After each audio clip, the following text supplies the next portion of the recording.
Assalamualaikum warahmatullahi wabarakatuh. Selamat pagi anak-anak sekalian. Bagaimana kabar kalian hari ini? Semoga kalian semua tetap dalam keadaan sehat walafiat. Amin. Amin ya rabbal alamin.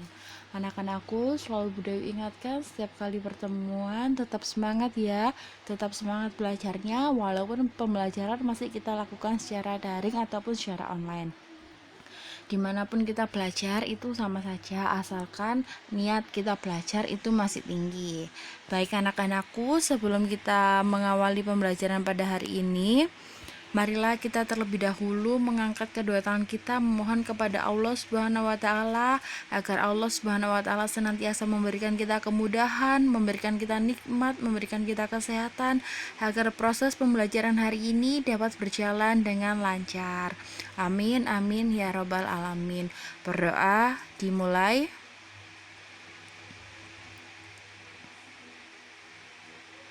Berdoa selesai. Baik anak-anakku, pada kesempatan hari ini Bu Dewi akan menyampaikan materi administrasi umum kompetensi dasar 3.1. Kemarin di pertemuan sebelumnya Bu Dewi sudah menjelaskan dan menyebutkan kompetensi dasar apa saja yang akan kita pelajari pada semester Gasal ini. Untuk memulai pembelajaran hari ini, kita mulai dari KD atau kompetensi dasar 3.1 tentang memahami administrasi. Pada KD 3.1 ini ada beberapa materi yang kita pelajari. Yang pertama itu tentang definisi dan jenis-jenis administrasi.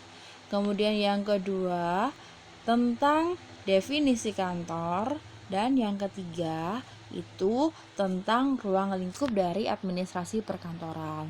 Tetapi anak-anak, karena ini materinya cukup banyak, Bu Dewi mohon dengan sangat, karena kita saat ini belum ada buku LKS, maka Bu Dewi minta kalian mencatat semua materi yang Bu Dewi jelaskan di buku catatan kalian masing-masing.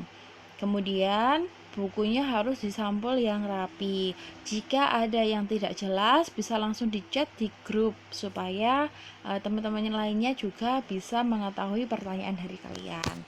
Pada kesempatan hari ini kita bahas yang materi pertama yaitu definisi dan jenis-jenis administrasi terlebih dahulu.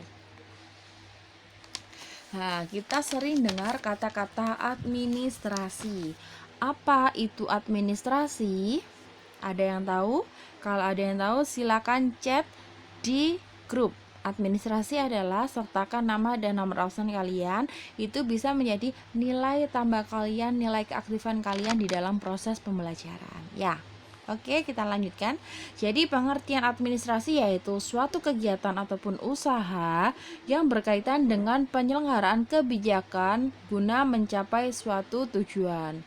Jadi administrasi adalah kegiatan untuk mencapai suatu tujuan yang telah ditentukan.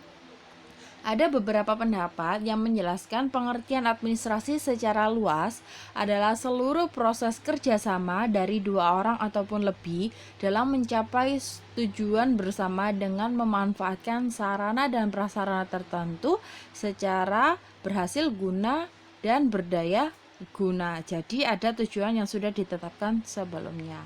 Sedangkan administrasi secara sempit adalah suatu kegiatan yang berupa catat mencatat, ketik mengetik, surat menyurat, agenda, pembukuan ringan dan lain jenisnya yang bersifat teknis ketata-usahaan.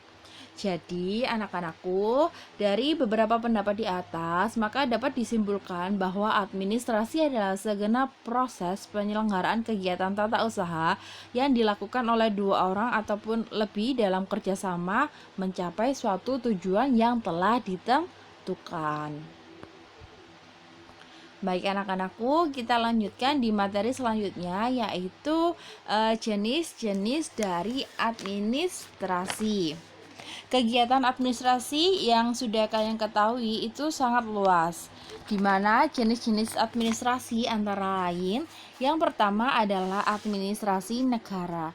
Administrasi negara yaitu suatu proses penyelenggaraan yang dilakukan oleh aparatur pemerintah suatu negara untuk mengatur dan menjalankan kekuasaan negara untuk menyelenggarakan kepentingan umum. Jadi, tujuan-tujuan tersebut itu baik langsung maupun tidak langsung telah ditentukan oleh undang-undang. Pelaksana administrasi negara ini biasanya dinas atau seseorang yang mempunyai kewajiban dan tanggung jawab di negara, seperti itu. Kita lanjutkan anak-anak yang kedua, yaitu administrasi publik. Ini adalah suatu kegiatan perencanaan keuangan, penagihan, dan pencatatan, serta distribusi barang serta logistik di sebuah organisasi. Sedangkan untuk yang ketiga adalah administrasi niaga. Ini merupakan administrasi niaga ini adalah administrasi dalam suatu organisasi niaga dan administrasi yang mengejar tercapainya tujuan-tujuan yang bersifat niaga. Niaga itu adalah jual beli. Organisasi niaga dapat berupa perusahaan yang mempunyai tujuan untuk mendapatkan keuntungan. Jadi, ada proses penjualan dan pembelian. Itu contoh dari administrasi niaga. Kita lanjutkan anak-anak. Untuk yang keempat adalah administrasi pembangunan, merupakan proses pengendalian usaha oleh negara atau pemerintah untuk merealisasikan pertumbuhan yang direncanakan ke arah atau keadaan yang dianggap lebih baik dan kemajuan di dalam berbagai aspek kehidupan bangsa. Jadi administrasi pembangunan ini digunakan untuk mengupayakan semua aspek-aspek masyarakat ini menjadi lebih baik lagi. Selanjutnya yang kelima ada administrasi kependudukan, adalah rangkaian kegiatan penataan dan penertiban dalam pembuatan dokumen dan data kependudukan melalui pendaftaran penduduk, pencatatan sipil, pengolahan informasi penduduk, serta pendayagunaan hasil untuk pelayanan publik dan pembangunan di bidang sektor yang lain. Contohnya apa administrasi kependudukan? Misalkan dengan adanya EKTP. Dengan begitu kita tahu, pemerintah tahu, oh berapa jumlah penduduknya saat ini, berapa jumlah penduduk yang lahir, atau berapa jumlah penduduk yang sudah meninggal. Nah, seperti itu. Dengan adanya administrasi itu dapat memudahkan proses atau tercapainya suatu tujuan yang telah ditentukan. Seperti itu anak-anak. Kemudian yang keenam adalah administrasi keuangan. Ini adalah pengolahan yang meliputi segala aktivitas yang berkaitan dengan keuangan dan pencapaian tujuan sebuah organisasi perusahaan. Pada akhirnya, administrasi keuangan ini akan berkaitan erat dengan laporan keuangan. Jadi, administrasi keuangan ini dibutuhkan di suatu perusahaan itu karena untuk mencatat semua transaksi yang ada di perusahaan. Tujuannya apa? Adanya administrasi keuangan, adanya laporan keuangan supaya tidak ada yang namanya penyalahgunaan keuangan. Jadi tidak ada yang namanya penyalahgunaan keuangan itu tadi karena semuanya sudah tercatat setiap transaksi-transaksi itu, baik transaksi masuk ataupun transaksi keluar. Dan yang terakhir anak-anak adalah administrasi pendidikan. Administrasi pendidikan merupakan proses keseluruhan dan kegiatan-kegiatan bersama yang harus dilakukan oleh semua pihak yang ada sangkut pautnya dengan tugas pendidikan.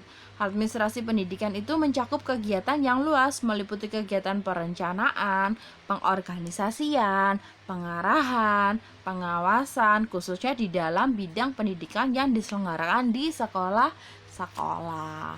Jadi hari ini pembahasan kita tentang pengertian administrasi serta jenis-jenis administrasi. Untuk pertemuan selanjutnya kita akan bahas tentang apa itu kantor serta ruang lingkup dari administrasi perkantoran itu apa saja.